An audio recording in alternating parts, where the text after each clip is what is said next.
एक और योगी आदित्यनाथ तो दूसरी तरफ प्रधानमंत्री नरेंद्र मोदी, दोनों की जोड़ी ने यूपी में ऐसा चक्रव्यूह रचा जिसे विरोधी भेद तक नहीं पाए। कैसे चरण दर चरण पीएम ने शानदार स्ट्राइक रेट के साथ भाजपा के लिए जीत की जमीन तैयार की, इस रिपोर्ट में आपको दिखाते हैं। योगी है उपयोगी भैया, उपयोगी है योगी, उपयोगी है योगी भैया, योगी है उपयोगी। 5 साल का कार्यकाल पूरा करने वाले किसी मुख्यमंत्री के दोबारा चुने जाने का ये पहला उदाहरण है। वो 18 दिसंबर 2021 की तारीख थी जब प्रधानमंत्री नरेंद्र मोदी ने शाहजहांपुर में एक चुनावी रैली के दौरान यूपी प्लस योगी बहुत है उपयोगी का नारा दिया। आज पूरे यूपी की जनता कह रही है, यूपी प्लस योगी बहुत है उपयोगी। अब अपने जनादेश के जरिए भी उत्तर प्रदेश की जनता ने योगी ही उपयोगी पर मुहर लगा दी है।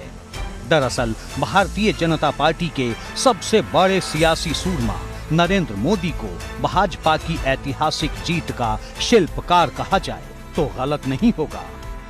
वो 10 फरवरी की तारीख थी, जगह थी उत्तर प्रदेश का सहारनपुर, जब नरेंद्र मोदी ने धुआंधार रैलियों का महाअभियान शुरू किया। तब चुनावी सभा में उमड़ा जबरदस्त जन सैलाब मोदी मैजिक को समझने के लिए काफी था। लेकिन एक ओर जहां विरोधी दलों की रैलियों में भीड़ वोट में नहीं बदली, वहीं पीएम की रैलियां सरकार बनाने में कैसे मददगार साबित हुई, अब ये यूपी के चुनावी इतिहास में दर्ज हो चुका है। प्रधानमंत्री नरेंद्र मोदी के 7 चरणों में हुए विधानसभा चुनाव के विजय के आधार पर अगर डिलीवरी को देखें तो प्रधानमंत्री नरेंद्र मोदी ने पहले चरण में 7 जनसभाएं की, जिन पर 48 सीटों पर सीधा सीधा प्रभाव हो गया। और अगर पहले चरण के नतीजों की बात करें तो भारतीय जनता पार्टी ने 58 सीटों में से 46 सीटें जीत ली। पहले चरण में पश्चिम को साधने के बाद अब प्रधानमंत्री का लक्ष्य पश्चिम और बुंदेलखंड में जीत की जमीन तैयार करना था।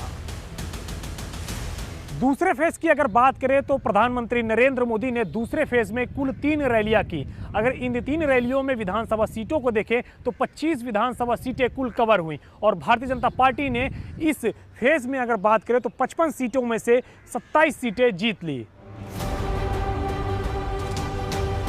फिर आया चक्रव्यूह का तीसरा द्वार, जिसे भेदना इसलिए आसान नहीं था क्योंकि इसे यादव लैंड के तौर पर जाना जाता है, जहां अखिलेश यादव का समाजवादी रथ पूरे आत्मविश्वास के साथ दौड़ रहा था।